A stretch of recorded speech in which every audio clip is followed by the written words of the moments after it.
Hello, and welcome again to your Balkanweek. And what a week it is. We have 2 editions of your Balkanweek in 1 week after 3 months of none of them. So this might strike people as sort of unusual. Why are we doing this? Well, it's because things are happening. Or in this instance, because things are not happening. That is to say, once again, you had a meeting mediated by the European Union involving the President of Serbia, Aleksandar Vučić, and the Prime Minister of Kosovo, Kurti, in beautiful Ohrid, Macedonia. I believe that they did not enjoy the beauty of Ohrid. The meeting ended, as most people predicted, without an agreement. The mediators arguing that the participants had agreed to some things in principle and that there was progress, and the participants suggesting otherwise, particularly Vučić, emphasizing that there is no agreement, that his position is not changing, that he has not signed anything. Now this keeps happening. These meetings keep getting organized with the expectation that there will be an agreement between Kosovo and Serbia, and they don't produce an agreement. So let's try to get into the question of why they don't produce an agreement, and let's begin by looking at the participants. First of all, the Serbian president, Aleksandar Vučić. Now Vučić is a favorite of the West and of Europe, in spite of a lot of his authoritarianism and other problems, I think largely because they perceive that he is a person with tremendous power, but lacking any substance. The only time in his life when it could be said that Vučić has, with sincerity, adopted a political position was when he was very young and he was the spokesperson for a pro-genocide political party that he has since left. So these are positions that I think any reasonable person would, as he has done, deny and run away from. There's a feeling that he is infinitely flexible. But the other side of this is his power.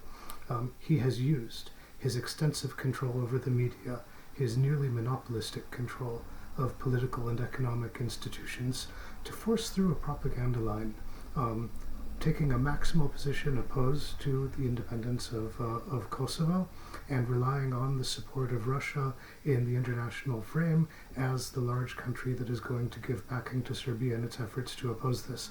He has done this so successfully that it makes it very difficult for him to back away. So even though a lot of people have calculated that a president coming from the far right wing is going to have an easier time changing positions than one from the center, because his supporters have no other place to go, he may have backed himself into a corner. You might be able to say something similar about the Prime Minister of Kosovo, Albin Kurti.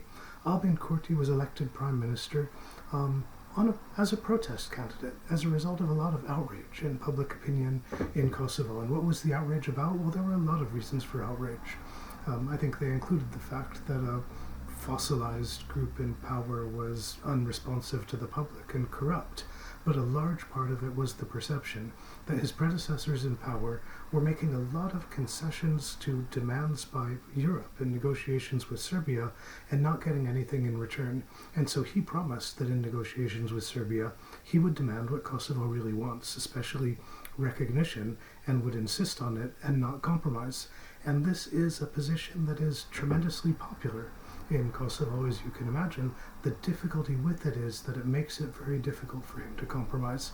Any time he compromises and backs down a little bit, it makes it look as though he is violating his promise to the public.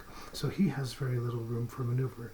It's a difficult situation with both of these actors. And then who are the other actors here? The main one is the European Union, and the European Union keeps offering as its incentive for Kosovo and Serbia to reach an agreement that they settle their bilateral disputes. And the incentive is that they will advance then in their progress toward membership in the European Union. There's a problem with this, because neither in Kosovo nor in Serbia is there really a strong perception that this promise of membership in the European Union is a realistic promise. They really think that the European Union does not want them, and that their ambition to become members will not be realized. And this is illustrated by the enormous delay that candidate states and potential candidate states are getting in their progress toward membership in the EU, and they are looking especially at the experience of Macedonia. Macedonia is a state with a government that effectively deep-sixed itself, sabotaged its own position in order to satisfy conditions for membership in the EU and found themselves blocked nonetheless, in this case because Bulgaria blocked them on the basis of a bunch of nonsense about identity and whose language is more authentic and this kind of thing. Now, this is important because Macedonia is a state against which nobody in the world has any kind of legitimate grievance. But you look at the other candidate states, I mean, particularly Serbia, there are lots of legitimate grievances against Serbia, and the leadership in Serbia is not stupid. They're looking at the experience in Macedonia and saying that if this state gets insurmountable problems on its path to membership in the European Union, then there is no end to the problems that we're going to have, and that possibly it is not worth the effort. Now, there's another factor that has to be brought in here, and that is Russia. I think it is clear that the war in Ukraine has meant that the influence of Russia globally and in the region of Southeast Europe too has declined. The European Union, and particularly the United States, would like to take advantage of this opportunity to try to sideline Russia completely, and that's one of the things that an agreement between Serbia and Kosovo would do. Here, I think, there is a strong interest among the states in the region, even if they are anti-Russian in their politics, to preserve some kind of Russian presence and influence, not because there is much that they can get from Russia. The most that they can get from Russia is privileged access to energy markets. But one thing that they're able to get from the presence of Russia is the ability to use threats to move closer to Russia as a way of blackmailing Europe and the United States in order to move there. So they would like Russia to maintain its presence, and that might mean maintaining some sort of stage of low intensity or frozen conflict between states. So how do we get out of this situation and get some progress in there? First of all, it's important that both Europe and the United States be clear about their demands. Europe does not have a unified position on recognition of Kosovo. There are still member states of the European Union that have not recognized Kosovo.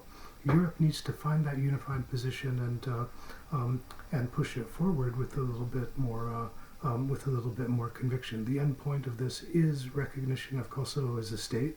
It is a state and functions as a state. And if you ask people in power in Serbia whether they recognize this as a fact, they do, whether they recognize it as a matter of law or not. The second thing, the United States has understandably had its attention taken up by the war in Ukraine, but as a result has not been using a lot of its potential to influence situations in the region. The situation in the region and its conflicts and potential conflicts are of a piece with the war in Ukraine, and it's necessary to get involved here. I think people were expecting a lot more from Joe Biden when he became president and Anthony Blinken when he became Secretary of State of the United States, and it would be nice to see them move. So no progress for now. That situation is likely to continue, but it's possible to move it forward. That is my second comment for this week, and I thank you for your time and attention, and I'll have another one of these up when I have something to say.